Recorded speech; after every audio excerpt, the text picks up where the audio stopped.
古欲陶天下而隐的一家，谓之有道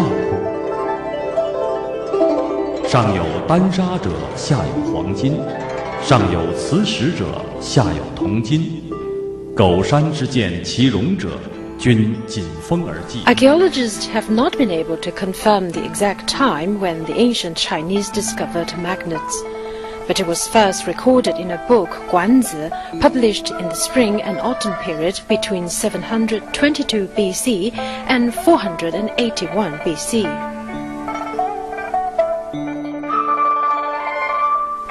The compass was referred to as Sinan in ancient China, which literally means commanding the south. People from the Zheng kingdom during the spring and autumn period used Sinan to avoid getting lost. In addition to being a tool for direction finding, Sinan was also considered a symbol of wisdom. Legends have it that high-ranking officials manipulate and steal their king's power in a gradual way. They tell the king fraudulent lies each day until the king becomes completely disoriented and can no longer tell where the south is.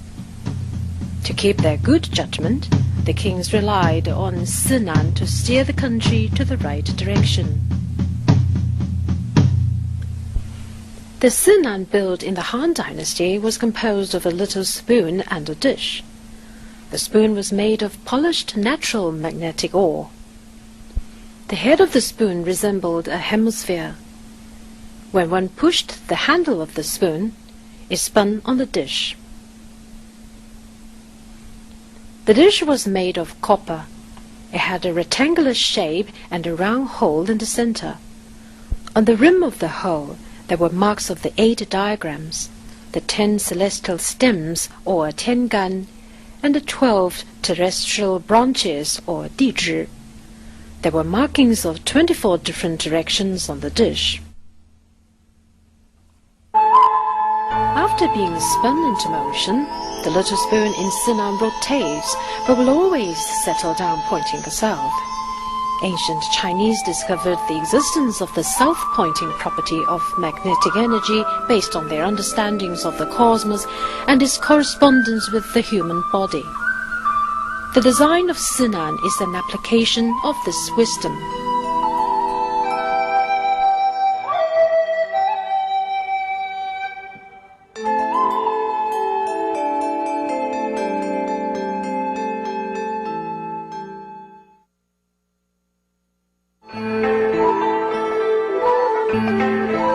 The 10 celestial stems, or tiangan, and the 12 terrestrial branches, or dizhi, together are also called ganzhi. Their combinations form a cycle of 60. The Chinese people have used these combinations to designate years for nearly 3,000 years. Tiangan and dizhi are also used to designate days and hours in the Chinese lunar calendar. The 12 terrestrial branches correspond to the 12 shishen, or time segments, in a day, whereas each shishen is equal to 2 hours. The Southern Song dynasty between 1127 and 1279 AD used the sundial to tell the hours in a day. During the summer, the shadow of the sundial is shorter. During the winter time, the shadow of the sundial is longer. Zhang Heng invented an earthquake indicator in 132 AD during the Eastern Han Dynasty. Even to this day, the mechanical principle behind it is still a mystery.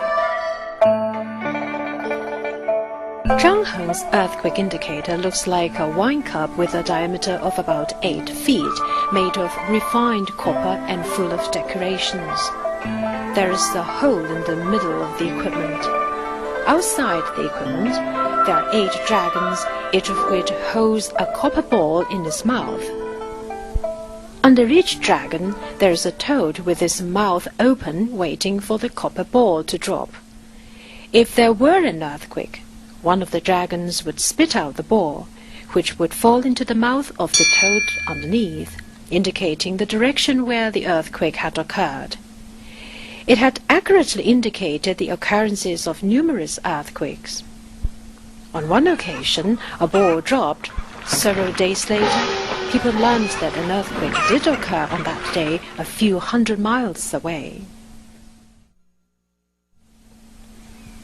In a floating method, a magnetic needle is pulled through the middle of a special kind of dry grass that flows on water.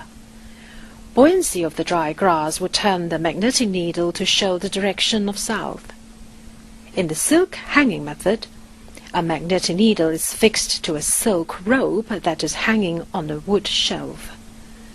A round tray with direction marks is put under the needle. When the needle stops spinning, it shows the direction of south. In a nail method, a magnetic needle is placed on a smooth surface made to look like a human's thumbnail, and the needle would turn to point to the south. Finally, with a bow brim method, the magnetic needle is put at the brim of a bowl. Among the four methods, the silk hanging method was the most precise.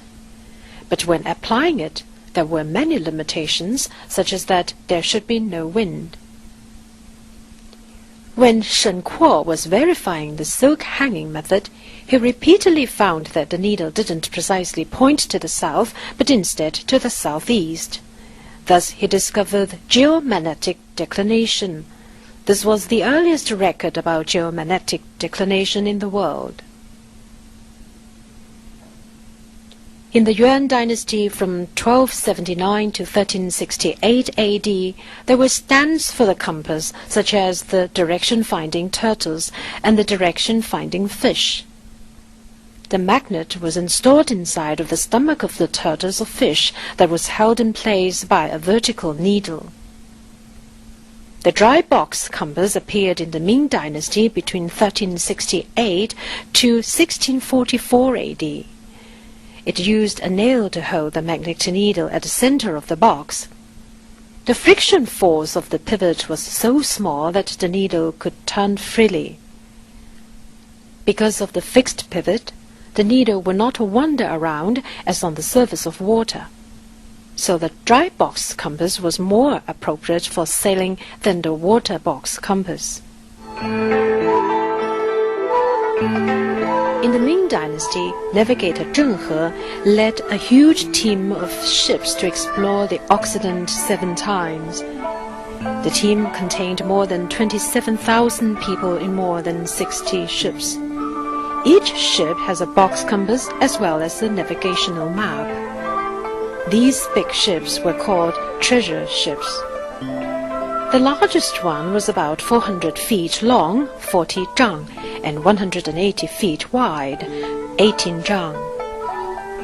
This team traveled to over 30 countries and to many other places such as the Indochina archipelago and the South Seas. The team even reached the east shore of Africa. In about the 12th century, through trading, the technology of the compass was spread to Arabia and later to Europe.